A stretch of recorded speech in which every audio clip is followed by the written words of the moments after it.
Aparajita Sarangi, I'm coming to you. One of the charges that the BJP government faces is that repeatedly such issues are cropping up in Karnataka, and there seems to be some sense that these are happening because elections are also approaching, and there seems to be nothing else that the government also wants to focus on. They also want polarization with these Hindu-Muslim issues. I would just request for not reading too much between the lines. You know, there are many things which are innocuous by nature, but people like us debating actually ascribe reasons to it. Now here, this is an issue which has emerged out of a non-issue. There's a mountain out of a molehill. Now what happened? The mayor announced that in the committee which had been constituted to deliberate and discuss and recommend whether this Ganesh Chaturthi celebration should take place on this 2.5 acres of land or not, 28 people said yes, it should, and 11 people said no. So at that point of time, the mayor, who is the chief executive of the municipal corporation, said, I think the matter should have rested there, then and there. Unfortunately, as has been told by some of the esteemed panelists, it went to the Supreme Court. It shouldn't have gone even to the High Court. You know, we talk of Sabka Saath, Sabka Vikas. We want to take everybody along, and we are trying to have kind of goodwill and peace and tranquility in the country. We want to walk hand in hand, but it takes two to a tango. As you said, it cannot be just one-way street. You know, both the parties have to come together, both the parties have to talk to each other and resolve the matter. Now, what was the big deal? If Ganesh Chaturthi celebrations for 1 or 2 days would have been celebrated there, I think our friends from the other side, I underscore, our friends from the other side would have come and would have shown their large-heartedness. Yes, we would also participate. This particular issue has already been settled by the mayor, and let's do it that way, and it should not go up. And now Supreme Court has, you know, gone for a status quo. We are all bound by the directions, and I'm sure we have to exercise restraint as per the orders of Honorable Supreme Court. But the fact remains that this should not have happened at all. Now, please allow me to say, I may sound slightly unpleasant. I have all regards for the panelists there sitting, but I must say that some of us, I underscore, some of us actually suffer from persecution complex. What if they come and take away the entire land? What if they come, if they permanently occupy? You know, these are the thoughts in the minds of some people, and that is why these people are doing this. But why are the thoughts coming? Ma'am, Aparajita ji, thank you for raising that point, because I was going to ask you that. There is a feeling of that. And therefore, certain groups take very hardened and very extreme positions. For example, even in the recent Gyanvapi case, for example. So why is that? People say it's because of you, the BJP. Not at all. See, this is what some sections of the population in the country want. A man convinced against his will is of the same opinion still. Now here is a government which is trying to take everybody along. Now tell me, which particular scheme of government is meant only for the Hindus? All our individual oriented schemes are giving benefits. No, I'm not raising a question on that.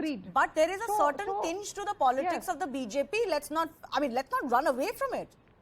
And people and minorities in India, especially the Muslims, feel wary of it. See, I must tell you very emphatically that the government is of Bharatiya Janata Party. Now here no government, whether at the central level or the state level, if the state is run by say the BJP in 18 NDA states, now no government will like the jeopardizing of peace and tranquility in its area. So why should the government of Prime Minister Modi want the disruption of peace in the country? We would like everybody to go along.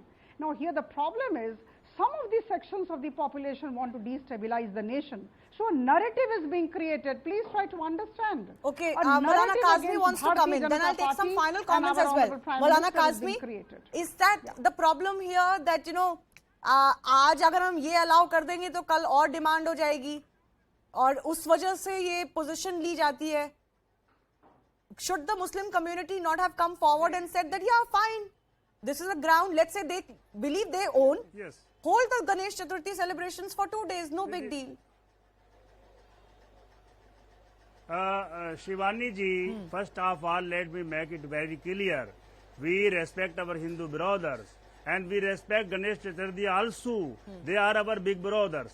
But as far as the Waqf land of this Idgah issue is concerned, this land belongs to Waqf Board, to Waqf of Karnataka, as per the Limitation Act 1963.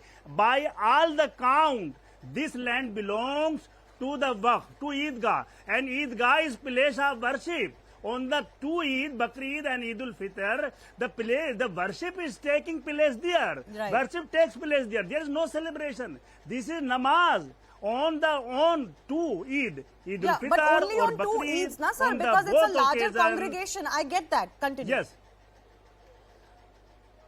Yes, the point ये है, सवाल ये है कि लोगों के mind में ये है, because of the establishing new परंपरा इस्टेब्लिश करने के बाद there will be huge issue between Hindu and Muslims. Why? First of all, let this issue be set in the honorable Supreme Court. If the order verdict comes in the Muslims' favor, Hindu community can sit together and can negotiate it in the friendly way. But forcefully it is not proper to grab the Muslims' land. Sir, this is a bit much. Maulana Kazmi, this is a little excessive. First of all, nobody used force. Secondly, nobody has grabbed land. No. Point is making the politics over this, making the communalization, polarization over this issue for the gain of the vote. It is very dangerous for the community, for the country, and the peace and communal harmony of the country is the paramount for all. I take your point, Indians. but the larger question I'm asking is exactly this. Verdict. Is maintaining peace and communal harmony the responsibility of Hindus alone, or Muslims will also participate in that? Your this very preamble of your debate is objectionable, madam. Nobody has taken line in his hand because minority communities are very peaceful. You are from the very beginning. I am saying that. No, Muslim ka Hindu kab tak which is the only responsibility of the Hindus. No. The responsibility of Hindu and Muslim are both for the maintain the question I asked you was, Maulana Kazmi, the question I asked you was, चलिए मैं अभी वैसे इस पे सवाल है, but I take it hypothetically that this land belongs to Eidgah. Do you believe it can still be used for a Ganesh Chaturthi or no? वो नहीं चलेगा, secularism के नाम पे भी नहीं चलेगा. No, the point. ऐसा है, सवाल ये है कि मुस्लिम कम्युनिटी और हिंदी कम्युनिटी के लोग एक साथ मिलकर बैठेंगे, they will come to conclusion. But forcefully, but if the mayor and already because said, of then the let it gaining go ahead. vote, Why did they object? No. Going the Supreme Court, going to taking resort to the court is not crime. Of course it's not. But आप कह रहे हैं कि साथ में बैठ के decide कर लो, फिर सब कोर्ट में जा रहे हैं बार-बार. जब राम जन्मभूमि के केस में या ज्ञानवापी के केस में कोई कोर्ट में जाता है, तब लोग बोलते हैं कि क्यों जा रहे हो कोर्ट में? Why are you instigating these court battles? Then you object to going to court. Gyanvapi के केस में भी. This is a little strange, ना? Then everybody has the right to go to court.